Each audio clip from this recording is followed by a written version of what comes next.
नाज़रीन आदाब, आइए डालते हैं आज की अहम खबरों पर एक नज़र, वो भी सिर्फ और सिर्फ सलामी टीवी इंडिया पर। लिफ्ट टूट गई, 6 अफराद जख्मी हो गए। हैदराबाद के पुराने शहर में एक अफसोसनाक वाक़या पेश आया। हैदराबाद के पुराने शहर में एक अफसोसनाक वाक़या पेश आया। फौरी मिली जानकारी के मुताबिक चंदूलाल बारादरी इलाके के एक अपार्टमेंट की लिफ्ट अचानक टूट गई, जिसके नतीजे में लिफ्ट में सवार 5 ता 6 अफराद जख्मी हो गए। इनमें ज़्यादातर के पाँव टूट गए। इस वाक़े के बाद वहां रहने वालों में खौफ की लहर दौड़ गई। जख्मियों को इलाज के लिए अस्पताल मुंतकिल कर दिया गया। हादसा के वक्त लिफ्ट में मौजूद एक शख्स ने इस मंजर को वीडियोग्राफी की और ये वीडियो सोशल मीडिया पर तेज़ी के साथ वायरल हो गया। इत्तला मिलते ही पुलिस मुकाम वाक़े पर पहुँच गई। यह हादसा कैसे पेश आया इसका फौरी पता नहीं चल सका। मज़ीद तफसीलात का इंतज़ार है। भाई लिफ्ट गिर गई, ऊपर से पैर टूट गया मेरा। पूरे जने 5-8 जने जो है चंदूलाल बारादरी में जो है पूरे हमारे 5-6-7 जने थे, 6 जने थे। मेरा पैर टूट गया और 2-3 जनों के पैर टूट गए। इमीडिएटली जो है तेलंगाना के आदिलाबाद ज़िले में भयानक सड़क हादसा पेश आया। मासूम बच्चा समेत 2 अफराद जान बहक हो गए। तेलंगाना के आदिलाबाद ज़िले के जयंत मंडल में एक अलमनाक सड़क हादसा पेश आया, जिसने इलाके में कोहराम मचा दिया है। यह हादसा उस वक्त पेश आया जब आरटीसी की एक बस जो आदिलाबाद से चंद्रपुर जा रही थी, मुखालिफ सिमत से आने वाली एक मोटरसाइकिल से टकरा गई। टक्कर इतनी शदीद थी कि मोटरसाइकिल पर सवार 2 अफराद मौके पर ही जान बहक हो गए। मरने वालों में एक मासूम बच्चा भी शामिल है, जबकि एक शख्स को शदीद ज़ख्मी हालत में करीबी रिम्स अस्पताल मुंतकिल किया गया। मोटरसाइकिल पर सवार अफराद जयंत से आदिलाबाद जा रहे थे। जान बहक होने वालों में खानापुर का रिहायशी शेख अली, जिनकी उम्र 58 साल बताई गई है, और अजहान नामी 4 साला बच्चा शामिल है। हादसे की खबर के बाद इलाके में गम की लहर दौड़ गई। मुतासिरा ख़ानदानों के अफराद और करीबी लोग बड़ी तादाद में जाए हादसे पर पहुँच गए।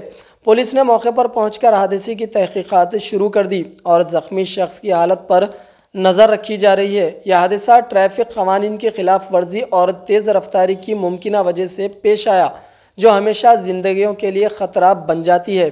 इलाके के अवाम से अपील की जा रही है कि वो सड़क पर एहतियात से सफ़र करे और कवानीन की पाबंदी करे, ताकि ऐसे वाक़यात से बचा जा सके। अडानी मणिपुर मामले पर हंगामा, लोकसभा बुध तक मुलतवी कर दी गई।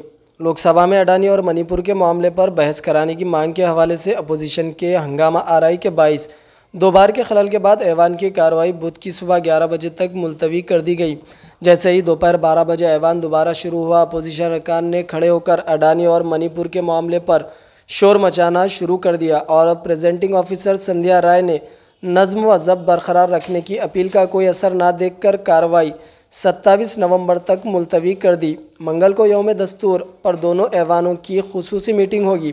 आज ऐवान की मीटिंग दोबारा शुरू होने के बाद अपोजिशन के शोर शराबे के दरमियान समाजवादी पार्टी के धर्मेंद्र यादव को यह कहते हुए सुना गया कि संभल उत्तर प्रदेश में तशद्दुद के सिलसिले में उनकी पार्टी के रुकने पार्लियामेंट के खिलाफ FIR दर्ज कराई गई है। मिस्टर यादव ने कहा कि उत्तर प्रदेश के वज़ीर आला अपनी कुर्सी बचाने के लिए पूरी रियासत को तशद्दुद की आग में झोंक रहे हैं। इसके साथ ही अपोजिशन अरकान शोर मचाते हुए ऐवान के मरकज़ की तरफ आने लगे। प्रेजेंटिंग मोहतरमा राय ने अपोजिशन अरकान से कहा कि वो हंगामा ना करे और ऐवान की कार्रवाई को खुश असलूबी से चलने दे। शोर कम ना होते देखकर उन्होंने अपोजिशन से कहा कि आप ऐवान की कार्रवाई नहीं चलाना चाहते। बढ़ते हुए हंगामे को देखते हुए मोहतरमा राय ने ऐवान की कार्रवाई बुध 27 नवंबर की सुबह 11 बजे तक मुलतवी कर दी। क़ब्ल अज़ीन सरमाई इजलास के पहले दिन आज जब ऐवान की कार्रवाई शुरू हुई तो लोकसभा ने ऐवान के रुकन रहे मुअज़्ज़िज़ अफराद को खराज अक़ीदत पेश करने के बाद ऐवान की कार्रवाई दोपहर 12 बजे तक मुलतवी कर दी गई। लोकसभा के स्पीकर ओम बिरला ने ऐवान जमा होते ही इजलास के 2 मौजूदा मेंबरान नांदेड़ महाराष्ट्र से चौहान वसंत राव बलवंत राव और मगरबी बंगाल से SK नूरुल इस्लाम के इंतकाल की इत्तला दी। इसके अलावा उन्होंने साबिक़ा मेंबरान MS लॉरेंस, M पार्वती और हरीश चंद्र देवराम चौहान के इंतकाल की इत्तला देते हुए ताज़ियत का इजहार किया। उसके बाद तमाम अराकीन ने खामोशी इख्तियार की और आंजिहाना को खराज अक़ीदत पेश किया। काजी निज़ामुद्दीन दहली कांग्रेस के नए incharge, Meenakshi Natarajan screen committee की चेयरपर्सन। राजधानी दिल्ली में अगले साल की शुरुआत में होने वाले असेंबली इंतखाबात से पहले कांग्रेस ने नए अहदेदारों की तकर्री की है।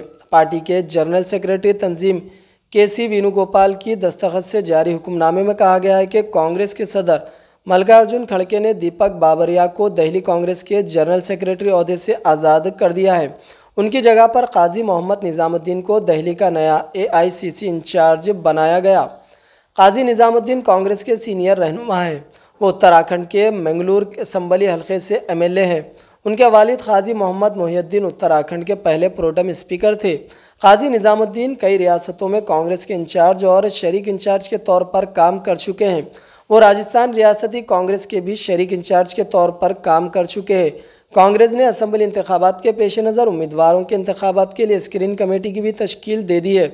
मीनाक्षी नटराजन कमेटी के चेयरपर्सन होंगी, जबकि इमरान मसूद और प्रदीप नरवाल को कमेटी के रुकन की जिम्मेदारी सौंपी गई है। सभी तकर्रियाँ फौरी असर से नाफिज होंगी। तकर्री के हुक्मनामे में बताया गया है कि AICC इंचार्ज रियासती कांग्रेस सदर और दिल्ली के incharge AICC general secretary screening committee के एक्स ऑफिसियो मेंबर होंगे। वाज़ेह हो कि दिल्ली असेंबली इंतखाबात अगले साल फरवरी में होने का अमकान है। BRS के वर्किंग प्रेसिडेंट KT रामाराव ने 29 नवंबर को रियासत गिर सतह पर दीक्षा दिवस का ऐलान किया है, जिसके तहत तेलंगाना के कांग्रेस हुकूमत की अवाम दुश्मन पॉलिसी को उजागर किया जाएगा। तेलंगाना भवन में मीडिया से बातचीत करते हुए KT रामाराव ने कहा कि रियासत भर में दीक्षा दिवस बड़े पैमाने पर मनाया जाएगा, जो पार्टी सरबराह के चंद्रशेखर राव की जानिब से 2009 में भूख हड़ताल के आगाज़ की याद में रहेगा। KCR की भूख हड़ताल ने अलहदा रियासत तेलंगाना हुसूल में अहम रोल अदा किया था। KTR ने पार्टी कारकुनों से अपील की कि वो बड़ी तादाद में इस प्रोग्राम में शिरकत करें और हुकूमत की नाकामियों को उजागर करें। उन्होंने बताया कि रियासत की तमाम 33 अजला में प्रोग्राम मुनक्किद किए जाएंगे। उन्होंने कहा कि 29 नवंबर पार्टी कारकुनों के लिए संकल्प दीक्षा की तरह रहेगा, जिसमें तेलंगाना कांग्रेस के आमराना तर्ज हुक्मरानी से निजात दिलाने का अहद किया जाएगा। उन्होंने कहा कि 26 नवंबर को ज़िलेवारी सतह के अजलास मुनक्किद करते हुए पार्टी कायदीन तैयारियों का जायज़ा लेंगे। उन्होंने कहा कि मेडचल में 9 दिसंबर को तेलंगाना तल्ली मुजस्समे की नकाब कशाई अंजाम दी जाएगी और इस प्रोग्राम से दीक्षा दिवस तकारीब का अख्तिताम होगा।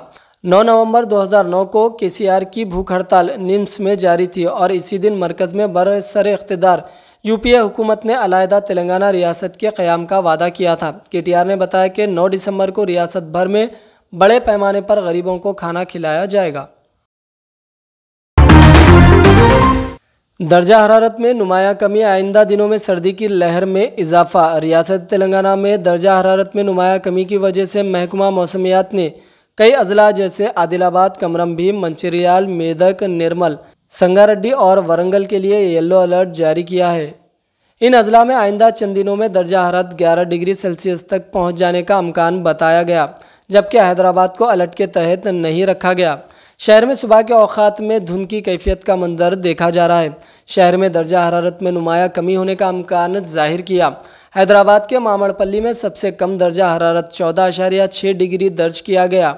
IMD ने बताया कि लानिना की असर की वजह से मुल्क भर में गैर मामूली तौर पर सख्त सर्दी की उम्मीद की। मुल्क के शुमाली और शुमाली मगरबी और सती इलाकों में इसका असर देखा जा सकता है और रियासत तेलंगाना पर भी इसका असर होगा। दर्जा हरारत में मुसलसिल कमी की वजह से हैदराबाद और इसके अतराफ के इलाकों में सर्दी की लहर में इजाफा होगा। यूपी की दुल्हन के लिए अफ्रीका से आई बारात, गैर मुल्की मेहमानों ने लिया हिंदुस्तानी रस्मों का लुत्फ। बुलंदशहर में होने वाली एक शादी इस वक्त मौजूए बहस बनी हुई है। इस शादी की एक ख़ास बात यह थी कि अफ्रीका से शादी की बारात कैलिफोर्निया की दुल्हन के लिए बुलंदशहर आई थी। इस शादी में 12 से ज़ायद ममालिक के मेहमानों ने शिरकत की। इस शादी से मुतालिक तस्वीर और वीडियोज़ सोशल मीडिया पर तेज़ी से वायरल हो रही है। शादी हिंदुस्तानी रिवायत के मुताबिक हुई और इस दौरान हिंदुस्तानी मंतर भी पढ़े गए। शादी में आए मेहमानों ने हिंदुस्तानी मलबूसात पहने हुए थे, जिनमें ज़्यादातर मर्द कुर्ता पैजामा पहने हुए दिखाई दिए और ख़वातीन ने लहंगा चुन्नी पहनी हुई थी। तमाम मेहमानों ने पगड़ियाँ भी पहन रखी थी, जो कि हिंदुस्तानी शादी की रिवायती अलामत है। इस शादी की ख़ास कशिश ये थी कि इसमें गैर मुल्की मेहमानों ने शिरकत की, जो हिंदुस्तानी रस्म और रिवाज को देखकर बहुत खुश हुए। मेहमानों ने हिंदुस्तानी खानों का लुत्फ़ उठाया और खूब मज़ा किया। शादी के मौके पर मेहमानों का इस्तकबाल फूलों की पत्तियों से किया गया। उसके बाद रात तक शादी की रसूमात मुकम्मल हुई और तमाम मेहमानों ने खूब रक़्स किया। ये शादी बुलंदशहर के इलाके सयाना के मूलचंद त्यागी की बेटी सृष्टि की थी, जिसकी शादी अफ्रीका से आए दूल्हे से हुई थी। मूलचंद त्यागी कैलिफोर्निया में बतौर इंजीनियर काम करते हैं और वो 1988 में कैलिफोर्निया चले गए। जब उनकी बेटी सृष्टि की शादी तय हुई तो उन्होंने अपनी आबाई गांव बुलंदशहर में हिंदुस्तानी रिवायत के मुताबिक शादी की तमाम रसूमात अंजाम दी। शादी में कैलिफोर्निया से दुल्हन के साथ अफ्रीका से आने वाली शादी की बारात ने हिंदुस्तानी रस्म व रिवाज के साथ बुलंदशहर में 7 चक्कर लगाए। शादी में हिंदी गाने गूंजते रहे और उस अनोखी शादी ने सब पर जादू कर दिया।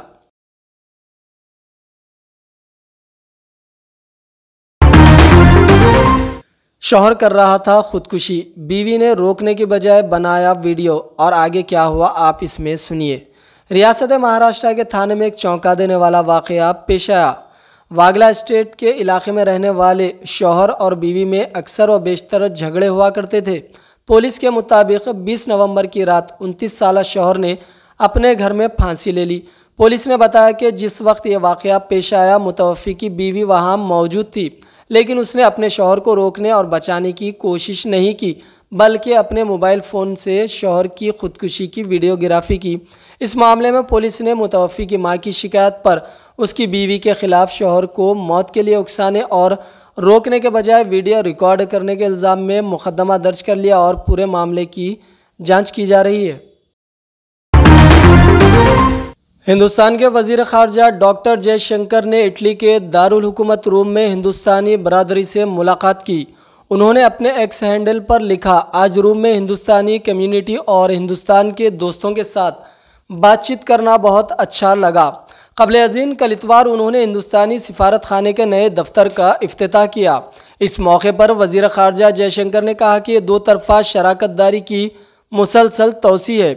इससे हिंदुस्तानी बरादरी को बेहतर खिदमात फराहम करने में मदद मिलेगी।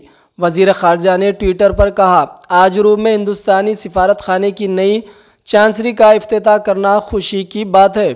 इस मौके पर अतालवी वजारत ख़ारजा के सेक्रेटरी जनरल, इंडिया इटली पार्लियामान फ्रेंडशिप ग्रुप के चेयरमैन और दीगर मौजूद थे।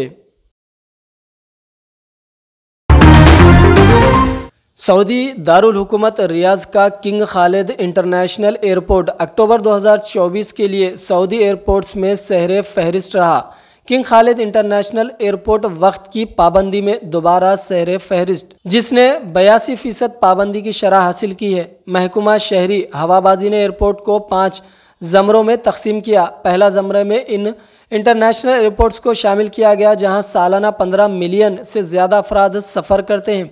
किंग खालिद इंटरनेशनल एयरपोर्ट ने पहले ज़मरे में नुमाया रहा, जबकि इसी ज़मरे में जिद्दा के किंग अब्दुल अजीज़ इंटरनेशनल एयरपोर्ट ने 64% पाबंदी की शरह हासिल की। सऊदी जनरल अथॉरिटी JACA ने ममलिकत के इंटरनेशनल और डोमेस्टिक एयरपोर्ट की कारकर्दगी रिपोर्ट जारी की है। एयरपोर्ट्स की कारकर्दगी जांचने के हवाले से 11 मयार मुकर्रर किए गए। दमाम के किंग फहद इंटरनेशनल एयरपोर्ट ने दूसरे ज़मरे में 91% पाबंदी की शरह के साथ अपनी पोजीशन बरकरार रखी है, जहां सालाना 5 से 15 मिलियन मुसाफिर सफ़र करते हैं।